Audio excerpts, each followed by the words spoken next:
Welcome to Exposing Death Care, a podcast created to shine a light on the hidden, often dark realities within the funeral industry. I'm your host, Em, and each episode we bring you real stories from those who have experienced the best and worst of this hidden world. This podcast is a platform to expose unethical practices, harmful experiences, and shady dealings that have plagued grieving families, funeral staff, and the industry as a whole. By bringing these stories to light, Exposing Death Care aims to push for transparency, support those affected by trauma, and encourage necessary reforms in the way death care operates. By bringing these stories to light, Exposing Death Care aims to push for transparency, support those affected by trauma, and encourage necessary reforms in the way death care operates. From documentaries to dramatizations, what's fact, what's fiction, and what are they still not telling you? Listener discretion is advised. The stories shared in this podcast at times may be anonymous to protect the individuals involved. Thank you for listening, and we hope that by sharing these stories, we can work together to improve the death care industry for everyone involved. Welcome back to Season 2 of Exposing Death Care, the podcast. I'm your host, Em. Last night, I watched the premiere of The Curious Case of The Funeral Home of Horrors. Yes, get it on Roku or Amazon if you don't have a Max subscription. This is a docuseries, and they have 4 different episodes so far. The 4th episode was about Jon and Carie Hallford of Return to Nature Funeral Home. I'm going to give my review of this 40-minute documentary and share some things only a few of us know or experienced about Jon Hallford. But before we dive into today's episode, I want to take a moment to acknowledge the families and victims of this horrific tragedy. To those who trusted Return to Nature Funeral Home to care for their loved ones and were met with unimaginable betrayal, I am deeply sorry. No family should ever have to experience the trauma of discovering that their loved ones' remains were mishandled in such a grotesque and inhumane way. My heart goes out to you, and I hope that through exposing these crimes, we can help bring justice and ensure that this never happens again. Let's start with what Return to Nature Funeral Home claimed to be. On paper, they offered natural burials, no embalming, no concrete vaults, just a simple biodegradable return to Earth. Sounds great, right? Well, green burial is something I wholeheartedly support when it's done ethically and legally. But what Jon and Carie Hallford were doing had nothing to do with honoring the dead or respecting the grieving families. Authorities began investigating the funeral home in early October 2023, when reports of a foul odor led officials to a property in Penrose, Colorado. What they discovered was beyond comprehension. 189 decomposing bodies stored in a building that was neither refrigerated nor maintained properly. Some of the remains had been there for years. When I say for years, 4 years, 3 years, 2 years. So the investigation begins to unfold. This wasn't just a case of neglect. This was literally a full-blown crime scene. When officials raided the property on October the 4th, 2023, what they found was beyond disturbing. Mummified remains, bodies stacked like cords of wood, and conditions so appalling that some had liquefied into the floorboards. Families had no idea that their loved ones had not been cremated or buried. The Hallfords kept taking money, sending out fake cremation certificates, and even giving families bags of what they thought were ashes. But we now know some of those weren't even human remains. Imagine being a grieving family, believing you have laid your loved one to rest, only to find out they were literally left to rot in a warehouse. This level of deception is beyond cruel. So why did they do it? Why let bodies pile up instead of simply cremating or burying them? Well, money. Return to Nature was struggling financially, and rather than operating legally or shutting down, the Hallfords kept taking on clients while failing to handle the bodies properly. They charged families thousands for services they never provided. Investigators later uncovered that the Hallfords owed more than $120,000 in back taxes, and instead of using funds from grieving families to provide services, they were spending it elsewhere on cosmetic surgery and Whataburger. If you know, you know. This wasn't about incompetence at all. This was completely about fraud. Another thing that I'm aware of is that Return to Nature Funeral Home did not have their own crematory. They're one of those funeral homes that sources with an outside entity to provide their cremations. They had burned so many bridges in their area, the people that offered trade services and cremations would not take any more of their cases because they owed them so much money. So imagine their surprise to find out that all of those bodies were just being backlogged in Jon's building. After the bodies were discovered, the authorities immediately launched a criminal investigation. On November 6, 2023, Jon and Carie Hallford were arrested in Oklahoma. They were each charged with hundreds of felonies, including abuse of a corpse, theft, forgery, money laundering. Each count of abuse of a corpse alone carries a possible prison sentence. As the case unfolds, prosecutors are working to ensure that the Hallfords face maximum penalties for what they've done. But let's talk about the families. This wasn't just financial fraud. This was an emotional and psychological nightmare for the people that trusted them. Families had to be told, sometimes years after their loved one's death, that their remains weren't where they thought they were. Many have had to undergo DNA testing to try and identify their family members among the remains. It's re-traumatizing on a level that is even hard to comprehend. So now this is my section where I'm going to give you my review of the documentary episode that aired last night. I'll tell you, I was impressed. There were many of us in the green burial movement that were incredibly concerned. We didn't know how they were going to take this. But they started with a beautiful interview with the Colorado Burial Preserve and showed what green funeral care actually is before they dove right into the story. So, fun fact, there in the beginning, there's an interview of Jon and Carie with like panels of trees behind them. And there's like a daffodil and a little table between the two of them. When that was recorded in 2017, Kermit and I were in the other room. Yep. I'll tell you how that happened. Cy, the documentary guy. I met him on Reddit in 2016, and he was going to do a story about green funerals and such. So he had been following me around some events in Austin, and I told him that I wanted to visit Colorado because I had seen Return to Nature Funeral Home on Facebook and had interacted maybe once or twice with them on Instagram. I wanted to see what a real green funeral home looked like. And besides that, in Crestone, Colorado, there's also an open air cremation pyre. I had that on my, I guess, bucket list of funeral things to learn about. And so we arranged a trip there and a meetup with some phenomenal death doulas that are still working in this space and doing great things, as well as visiting Return to Nature Funeral Home. It was there that my documentary guy interviewed Jon and Carie, and Kermit and I were literally in another room. And this would have been before they acquired the Penrose location. This is when they had their first location in Colorado City, Colorado. It was a 2-story, like little house. It looked like a little house. The kitchen is where he would wheel in bodies. It had like no garage, no refrigeration there. But initially he had contracts with these entities that would cremate or refrigerate his bodies for him until he started to owe them a lot of money and not take care of his bills. And then they shut him off. And that's when I believe he acquired Penrose, was because he probably had aspirations of putting in a crematory and couldn't get the funding for it. That's just a guess. Doesn't excuse what happened at all. That's my guess. So anyway, while I'm watching the documentary, my first aha, red flag. One of the mothers says she chose Return to Nature cremation because they said that they would plant a tree in his memory at Pike Peak National Forest. Let me tell you about the tree BS. Refer to season 1 of this podcast for more about what I feel is the tree scam in the funeral industry. But Jon and Carie weren't planting trees.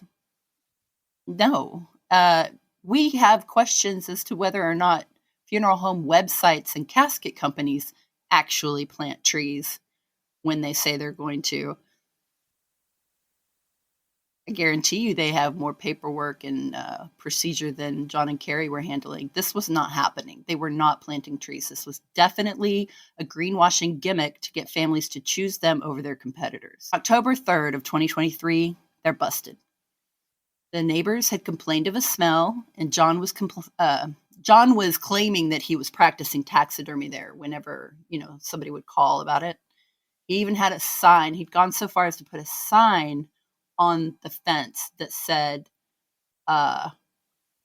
apprentice taxidermy happening here, or something to that nature. The entire floor was covered in probably shin-deep brown sludge, which was really a mixture of decomposition matter, body fluids, blood. I have a theory about the sludge, okay? It's explained in the documentary, and it was also discovered, during their investigation of this case, that Jon had tried to construct a machine that would perform water cremation.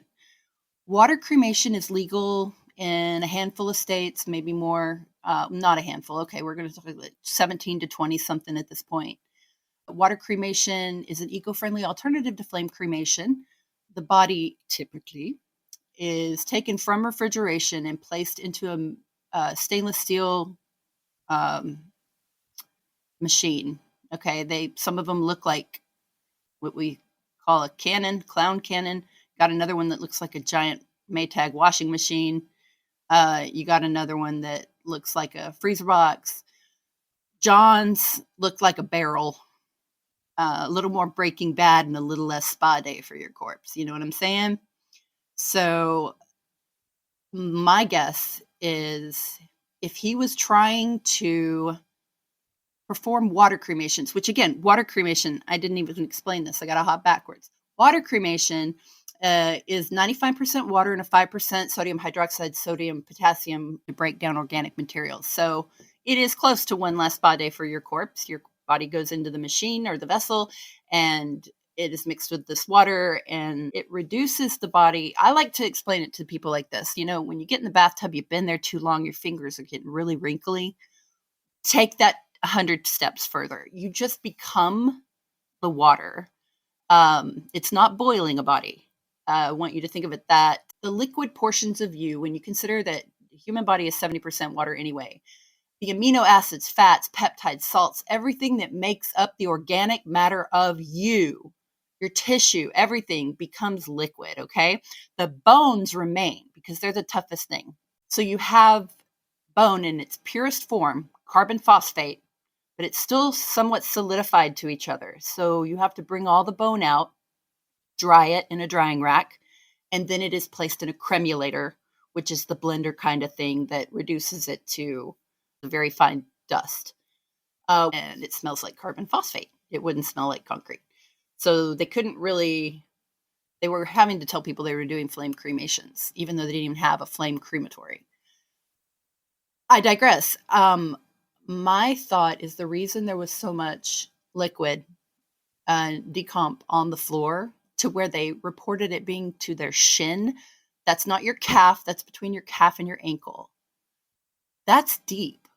So my guess is it could not have been that way throughout the entire building. I would guess that if there was liquid standing to that depth, it had to be in the room where he was trying to perform water cremations. And if the photograph in the documentary is the setup that he actually had with the barrel, the hose underneath that, if he didn't have proper functioning plumbing, or if the plumbing was affected by the corrosiveness of the effluent, which is the liquid that's left afterwards, it's actually really good for most pipes. It's like a power punch cleaning pack.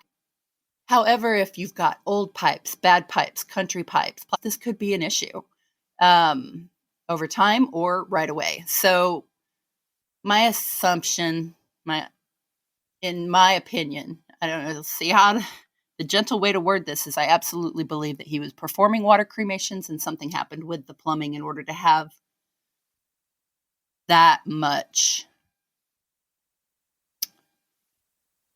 standing liquid in the building.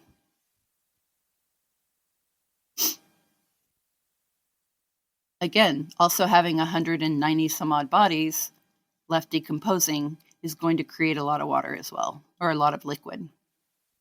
So it's just a theory. Anyway, back to the documentary. The DMORT rep that was interviewed discussed Jon had 3 coolers at the facility, but none of them were functional.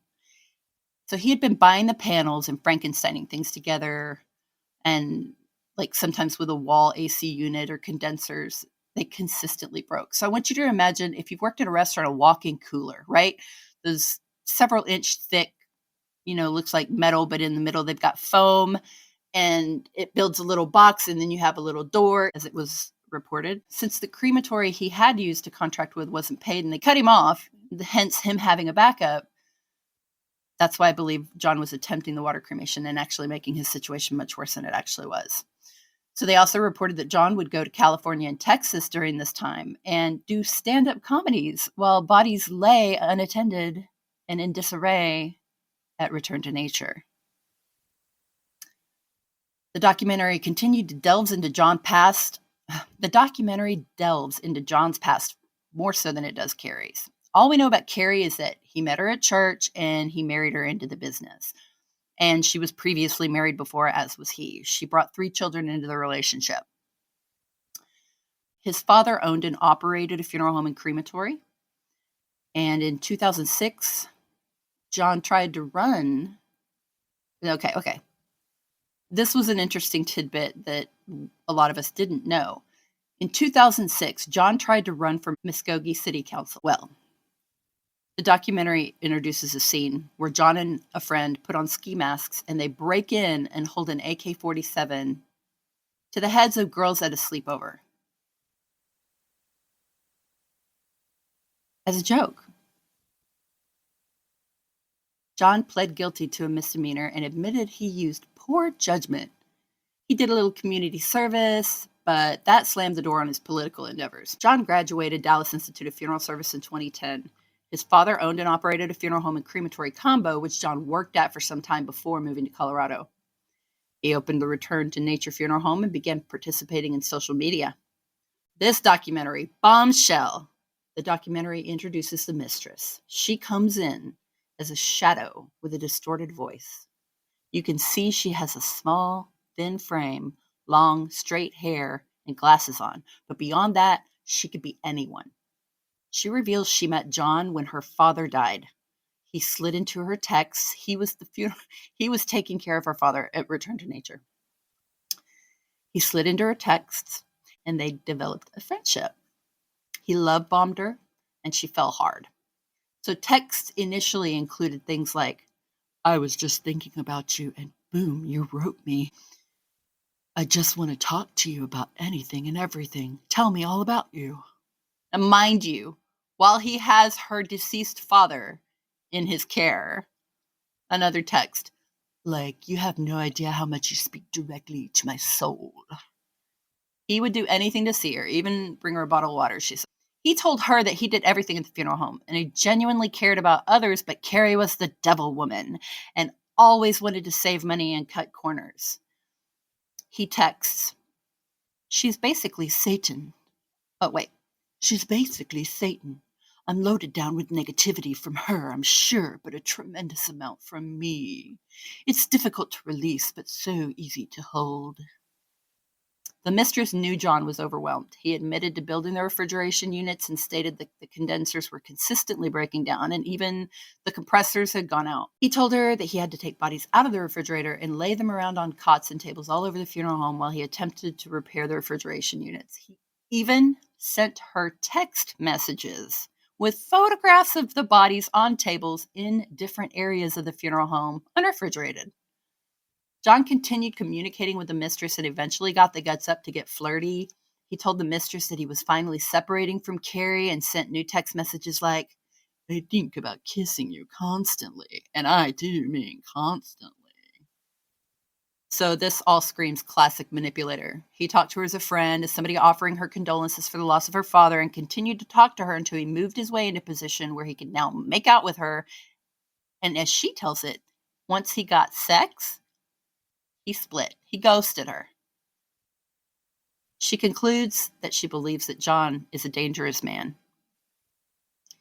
The documentary goes back to the families now to interview them about their interactions with Carie and how not innocent she is in all of this. She's very guilty, in other words.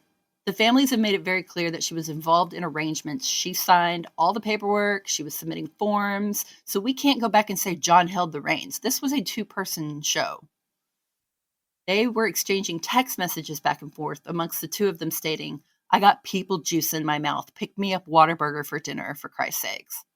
Completely casual and cruel. So after their initial arrest, Jon and Carie got out on a bond of all things. They holed up in a hotel and they worked for DoorDash. One of the families is interviewed about this and she says, can you imagine? They've been arrested and then released on a small bond, no less. And you could order DoorDash one night and open your door and these two would be standing there to deliver your food. Crazy. The documentary closes with the families as the focus. Jon and Carie took a plea offer of 20 years and 15 years respectively, which is nothing compared to the years that these loved ones spent in a building unattended to. When you add all together, they really have genuinely gotten nothing more than a slap on the wrist and a temporary orange jumpsuit. So the questions are unanswered. They didn't go to trial. What made the Hallfords do this? Almost 200 bodies? In conclusion, I think this was a really good documentary, and I like the fact that it started with a positive, the Green Burial Preserve, and it kept focus on the families and what they experienced way more than I expected it to, which they absolutely deserve. We should all seek out the stories that they want to tell because this is how we keep their loved ones' memories alive. Each one of them has such a traumatic and tragic story through this that their communities can't understand, but now they have connections and bonds with other people that have had these experiences. These individuals can now grieve their losses together. So it's presumed that there are many more victims than the almost 200 that have been reported. Many family members have stated that they have not had confirmation that their loved one has been found, and they don't know that they have cremated remains or concrete. Now, the documentary missed some key details many of us in the industry actually knew about. Burials, they did. Few and far between compared to the cremation due to cost, but he did burials. He did veterans burials and green burials. He could have had more than one person in the casket. In at least 2 instances, the Hallfords arranged for and provided the wrong body for cemetery burials, resulting in incorrect remains being interred in the grave sites, as reported by the AP. Another thing that it didn't touch on was Jon has something in his past that's a little questionable. A missing woman and his father's crematory. On the website thecharlieproject.org, missing since July 3rd, 2012, from Bixby, Oklahoma, female, 48 years old, white, 5'4", 120 pounds. Distinguishing characteristics: Caucasian female, brown hair, brown eyes. Harris has a 1-inch scar on the front of her neck. She wears eyeglasses with gold frames and brown stems. These are the details of her disappearance. Harris was last seen at a Walmart store in Bixby, Oklahoma on July 3rd, 2012. She was carrying $860 in cash at the time of her disappearance and was shopping for a July 4th party. She was driving a 2000 beige Chrysler Cirrus with the Oklahoma license plate 316GZY and a purple Vikings number 1 front tag. On July 20th, Harris's vehicle was found at the Bristol Park apartment complex near 41st Street and Garnett Road in Tulsa, Oklahoma. All 4 windows were rolled down. There was no sign of Harris at the scene. Harris lived in the 13800 South Mingo in Bixby at the time. Harris lived off South Mingo in Bixby at the time of her disappearance. Her case remains unsolved and foul play is suspected. Well, how does this connect to Jon? They actually think it connects to somebody named Michael. She had a friend named Michael that had just lost his job, and they were going to start a business together. Here's how we got this information. On websleuths.com, people were trying to solve the case of missing Kelly Harris. And that brought them to a Michael. several years after the original posts were made on the websleuths.com website, a new post emerged. The person says, "It's been about 6 or 7 years since you posted about her, the woman missing. But I'm new to the site and I just came across the thread. I'm not sure how much to post in a public forum. I have some knowledge about the case, and the Michael people are referring to is Jon Michael Hallford, who is around age 40 now." This was several years back. "He was a co-worker of Kelly's, and after he got fired, she quit and they were going to start a cleaning business together. I do know he owed a lot of people money and he did drugs. At work, though, he came across as a trustworthy person to the point he was able to take advantage of one of the other coworkers who was disabled and had learning disabilities. He was able to talk her out of approximately $10,000 of 401k money. Apparently, on the night that Kelly disappeared, she went to see him to get money for him for the cleaning business. She was never seen again. It's interesting that he was also involved in his family's funeral and cremation business, Sittler Hallford. The police did consider him a suspect, but could never find hard evidence.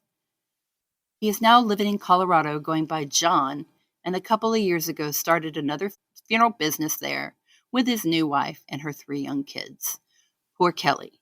According to her daughter, she was happily married, by the way. She was about 16 years older than Michael, Jon Hallford, but may have had a crush on him anyway, if that means anything."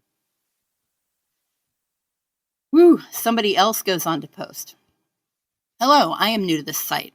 Kelly was a friend of mine. We worked together for a couple of years. A lot of what you've stated here is correct. I find it interesting that Michael's parents own a crematory. The detectives, I don't think, pursued this much. I miss Kelly so much. There's no way she would have left her kids or husband. I knew that her and her husband had a good marriage. He was a very hard worker in American Airlines for years. He took good care of Kelly. I think it all stems back to Michael. I think that's where the police needs to shift their focus. Prayers, the family gets some answers."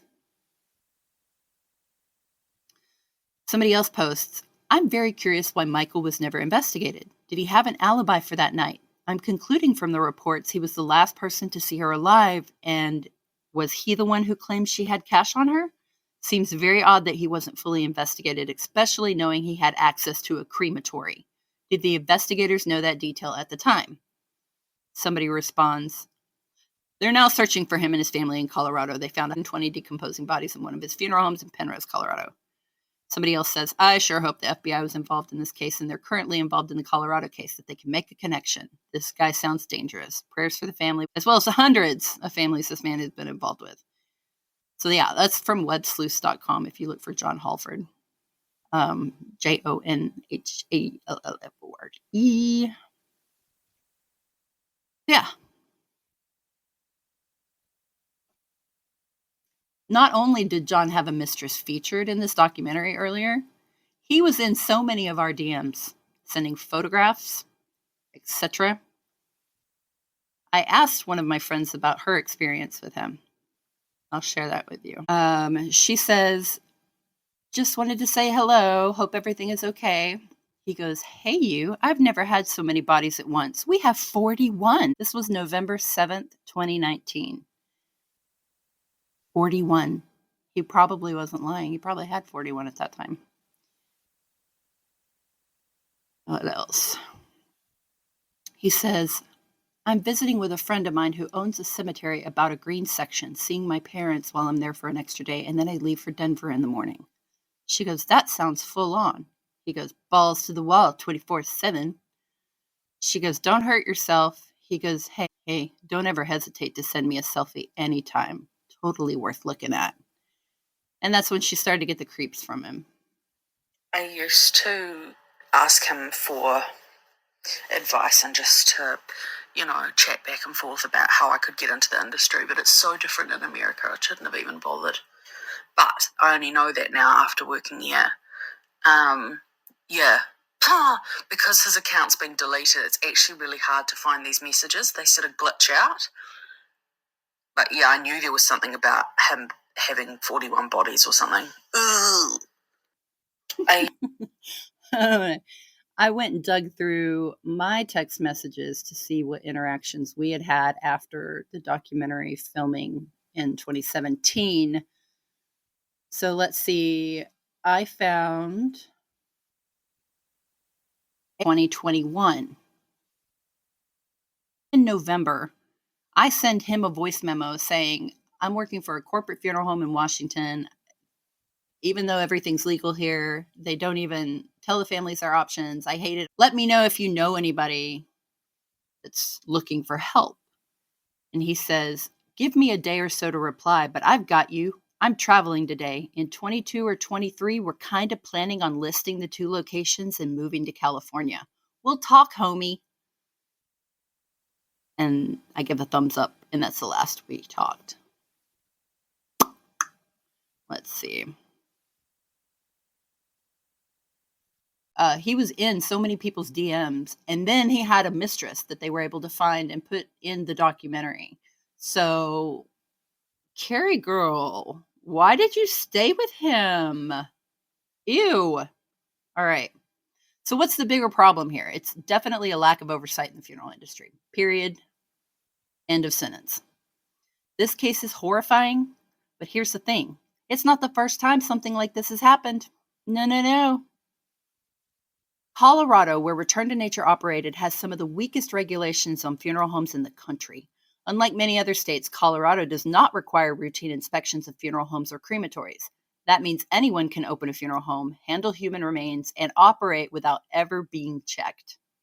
Jon and Carie exploited that loophole. There was no oversight ensuring that they were actually cremating bodies or burying them as they claimed. This is why we need stronger regulations in the funeral industry, so monsters like the Hallfords can't continue to take advantage of grieving families. And I'll tell you a little thing I know about licensing. State of Texas, you do have to have a funeral home license and a licensed funeral director to operate a facility. One of the requirements was that you had to have a functioning prep room with an embalming machine and embalming fluid and running hot and cold water and an air exhaust system to pull the air out. The way funeral homes would get around this, if they were small and had like a tiny closet of a prep room or a bathroom looking thing situation, they would often vent the ventilation up into the attic. We would borrow prep room supplies from another funeral home and have all that in there for the day the inspector came and then distribute it back out to whoever it came from. So there are a lot of tiny funeral homes out there that are operating without refrigeration and without an actual embalming room. But they all probably have good standing with their providers and, So these are my final thoughts and my call to action, right? Okay. As this case has reached its conclusion, Jon and Carie Hallford have pled guilty to 191 counts of abuse of a corpse. Jon faces a 20-year prison sentence, and Carie was hit with 15. Sentencing happened April 18th, 2025. In addition to the state charges, the Hallfords pled guilty to federal fraud charges in October of 2024, admitting defrauding customers and misusing nearly $900,000 in pandemic relief funds. As part of their plea agreement, prosecutors will not request more than 15 years in prison for these federal offenses. Ridiculous. These plea deals were structured to expedite the legal process and spare the community from the distressing details that would have emerged during a prolonged trial. So while this approach brings a swifter resolution, it also means that the full extent of what the Hallfords' actions may have been will never be publicly disclosed. This case has highlighted significant gaps in the oversight of the funeral industry. In response, Colorado legislators have enacted stricter regulations, including routine inspections and licensing requirements for funeral home operators to prevent such atrocities in the future. Why did it take this happening? Several of us will remember many years back the Sunset Memorial Funeral Home that was dissecting bodies and selling the body parts. Why did it have to get to this? Wasn't that enough of a lesson? Or the Tri-Care cemeteries or Tri-State cemeteries in Georgia, Tri-State crematory. The Tri-State crematory in Georgia. What happened there should have been enough of a wake-up flag that even the states that do have strict licensing still have problems. And to this day, we're still finding uncared for bodies in funeral homes because the provider didn't have access to refrigeration or want to provide it, which we'll cover some of these in this season. To our listeners, if you're in the process of arranging a funeral, please ask questions, visit the facility, get a tour, because you can arrange for a tour and you'd be able to walk through and see that it was a well cared for place. Ensure the funeral home you're working with is reputable. You can't always trust Google reviews because a lot of them are paid for. So read them. Don't look at the stars. Go through and read them. Read the lowest reviews. Organize them that way so you can tell, in comparison, what's really going on here. If something feels off, trust your instincts. That's a hard lesson to learn, one I'm still trying to learn. So thank you for tuning into Exposing Death Care. If this episode resonated with you, please share it. It's raising awareness. It's crucial in holding the industry accountable. Until next time, stay informed, stay vigilant, and let's work together to ensure dignity and respect in death care.